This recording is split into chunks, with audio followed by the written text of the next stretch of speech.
नमस्कार व्यूअर्स, मैं हूं अमीश देवगन और आप देख रहे हैं न्यूज 18।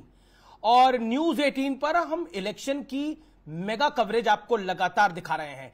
पूरे देश में हम आपको हर खबर से रूबरू कर रहे हैं। लेकिन 6 चरण का चुनाव समाप्त हो चुका है। लेकिन इस 6 चरण के चुनाव के बाद भारतीय जनता पार्टी आज कहां खड़ी है, यह बताने के लिए मेरे साथ मौजूद हैं भारतीय जनता पार्टी के सारथी यानी भारतीय जनता पार्टी के राष्ट्रीय अध्यक्ष जगत प्रकाश नड्डा। नड्डा जी, आपका अभिनंदन है न्यूज 18 पर। नमस्कार। प्रधानमंत्री मोदी ने कहा 400 पार का जो नारा है वो विपक्ष को फंसाने के लिए था। ये स्ट्रैटेजी क्या सफल भी हुई है एक तरह से? अब डिस्कशन ये हो रहा है कि 400 पार आएंगे मोदी, नहीं आएंगे, बीजेपी कितनी आएगी। क्या ये सिर्फ नारा था या वाकई 400 लाल पार लाने की प्लानिंग भी है? नहीं, भारतीय जनता पार्टी ने तय किया था कि हम एक लक्ष्य लेकर के चलेंगे और वो लक्ष्य बड़ा होना चाहिए। और वो लक्ष्य हम लोगों ने 400 पार यानी 370 के आसपास भारतीय जनता पार्टी की सीटें आए और बाकी एनडीए की, और हम 400 पार करें और उसी लक्ष्य को लेकर के हम चले। यह इसमें जो प्रधानमंत्री जी ने कहा वह उनका कहने का जो अभिप्राय भी है वो ये है कि शुरू में हमारा विपक्ष इसी बात पर उलझ गया कि 400 पार नहीं करेंगे, 400 पार नहीं करेंगे, यानी हम 400 पार लायक हैं, ये उन्होंने इनडायरेक्टली कमिट कर लिया। और वह हमारी पोटेंशियलिटी, हमारा पोटेंशियल 400 पार करने वाला है और उसको वो डिबेट करते रहे। और उनको ये पता ही नहीं चला कि उन्होंने ही इस बात को स्थापित कर दिया भारत की जनता में कि भारतीय जनता पार्टी इतना सामर्थ्य रखती है कि वो कर भी सकती है। इसीलिए उसको वो नकारने का प्रयास करते रहे। लेकिन उन्होंने फिर उलझा भी दिया। उन्होंने बोला कि ये 400 पार इसलिए चाहिए कि बीजेपी आरक्षण को ही समाप्त करना चाहती है। नैरेटिव बिल्डिंग करी। ये देखिए, कांग्रेस का, इंडिया अलायंस का और ये सभी पार्टियों का शुरू से ये रवैया रहा है। They never play a positive game, क्योंकि इनके पास कोई एजेंडा नहीं है, ये शून्य है, दे आर ब्लैंक। लेकिन बीजेपी भी ट्रैप हो गई इस एजेंडे के। ट्रैप नहीं हुई। हमें मालूम है कि इस तरीके के षड्यंत्र रचते रहेंगे और हमको उन षड्यंत्रों को स्पेड लोगों के सामने स्पष्ट करना है। लेकिन एक इकोसिस्टम ने इसको एक बड़ी खाद पानी भी दी। वो तो इकोसिस्टम इसी खाद पानी पर ही तो जीवित है पिछले 70 साल से, जो एक परिवार को आगे बढ़ाने के लिए हर तरीके से लगी रही है। ये सवाल मैंने देश की गृह मंत्री से भी पूछा था। World wide around the globe हमने देखा है कि 10 साल बाद सरकारें रिपीट नहीं होती। हालांकि यूपीए का नंबर मेरे पास है। कांग्रेस ने 2004 में उनको 145 सीटें मिली, 2009 में उनके पास 206 सीटें मिली और 2014 में हमने देखा वो 44 पे आ गए। वर्ल्ड वाइड हमने तीसरी बार सरकार को रिपीट होते हुए नहीं देखा। तो बतौर बीजेपी के प्रेसिडेंट, राष्ट्रीय अध्यक्ष, क्यों सरकार रिपीट होगी? ऐसा है, तीसरी बार ऐसा है। पहली बात कि भारतीय जनता पार्टी और हमारे नेता सम्मानीय नरेंद्र मोदी जी और उनके नेतृत्व में हम सत्ता पर बैठ करके भोगने नहीं आए हैं। हम सत्ता पर बैठ करके लोगों की सेवा करने के लिए आए हैं और लोगों का दुख, दर्द, तकलीफ उसको दूर करने के लिए आए हैं। और प्रधानमंत्री मोदी जी ने पिछले 10 वर्ष नहीं, 12 वर्ष गुजरात के और 10 वर्ष यहाँ के हम जोड़ लें, उन्होंने दिन रात, पल पल, एक एक घड़ी उन्होंने जीवन का, भारत की जनता की तस्वीर, तकदीर बदलने के लिए, उनको सशक्तिकरण करने के लिए, उनको एम्पावर करने के लिए, देश को आगे ले जाने के लिए हर पल लगाया है। तो दोनों के सोच में अंतर है। क्योंकि अटल जी की सरकार भी हमने 2004 में जाती हुई देखी। उस समय एक शाइनिंग इंडिया मूवमेंट था। बार बार ऑपोजिशन एक नैरेटिव को बिल्ड कर रहा है क्योंकि हम 6 चरण पे पहुंच चुके हैं चुनाव के। क्या ये शाइनिंग इंडिया मूवमेंट नहीं हो जाएगी भारतीय जनता पार्टी के साथ? क्या ऐसी संभावना की बात जो कुछ एक बड़ा वर्ग कर रहा है उस एक पर बड़ा वर्ग नहीं, वो सदा से करता हुआ वही एक वर्ग है जी, वो हमेशा करता रहेगा। उससे हमें विचलित होने की जरूरत नहीं है। हाँ, हम अपनी गलतियों से सीखने वाले लोग हैं। लेकिन आजकल विपक्षी नेता कई सेफोलॉजिस्ट बन गए हैं।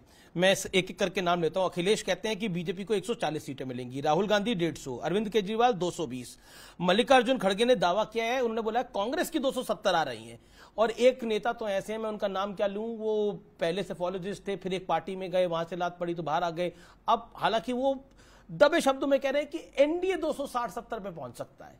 तो मतलब ये सारे आंकड़े मैंने आपके सामने रखे हैं, आपका टेक क्या है? ऐसा है, ये कोई इन्होंने कोई जमीन और धरती से कनेक्टेड लोग नहीं है। मैं बहुत जिम्मेवारी के साथ कह रहा हूं, ये अपने खुशनुमा इनको रखने वाले लोगों के साथ घूमने वाले लोग हैं और वो इनको गलतफहमी में रखने वाले लोग हैं और इनमें भी कोई एकमतता नहीं है।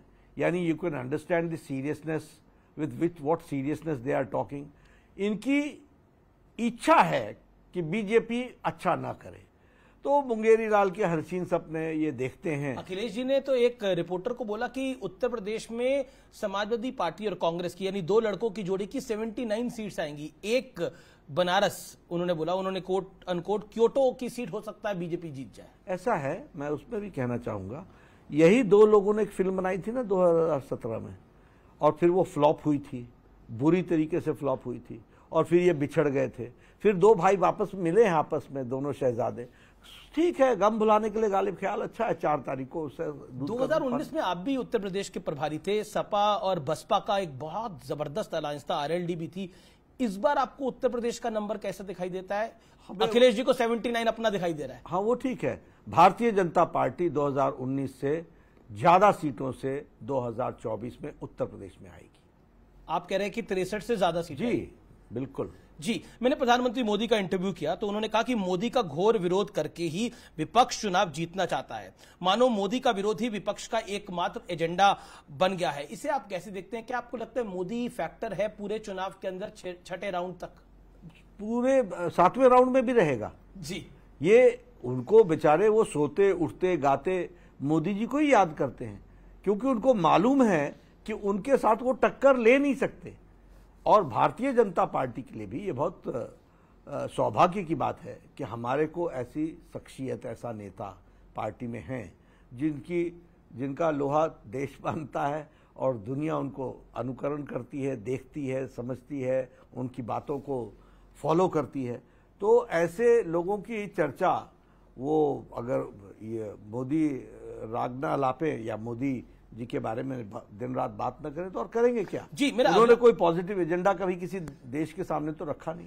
लेकिन पॉजिटिव एजेंडे की आप बात कर रहे हैं, लेकिन भारतीय जनता पार्टी निरंतर पहले राउंड के बाद से दूसरे राउंड से 6ठे राउंड तक बार बार आरोप लगा रही है कि कांग्रेस इंडिया अलायंस, इंडी गठबंधन जो है वो तुष्टीकरण की पॉलिटिक्स को कर रहा है।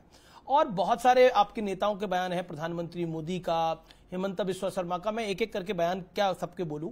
लेकिन क्या आपको लगता है कि इस चुनाव को आप विकास से तुष्टीकरण की तरफ ले गए? और बीजेपी ने आरोप लगाया कि कांग्रेस, आपने खुद बोला अपनी एक बाइट में कि कांग्रेस का जो घोषणा पत्र है उसमें मुस्लिम लीग की छाप है। देखिए, ये बात सच्चाई है। सबसे पहली बात कि मोदी जी ने इस देश की सेवा बतौर प्रधानमंत्री 10 साल, और 10 साल में उन्होंने गांव, गरीब, वंचित, पीड़ित, शोषित, दलित, युवा, किसान, महिला सबकी चिंता की। और जितने भी प्रोग्राम, जितने भी कार्यक्रम, जितने भी स्कीम्स मोदी जी ने लॉन्च की, उसका एक मंत्र था, सबका साथ, सबका विकास, सबका विश्वास, सबका प्रयास।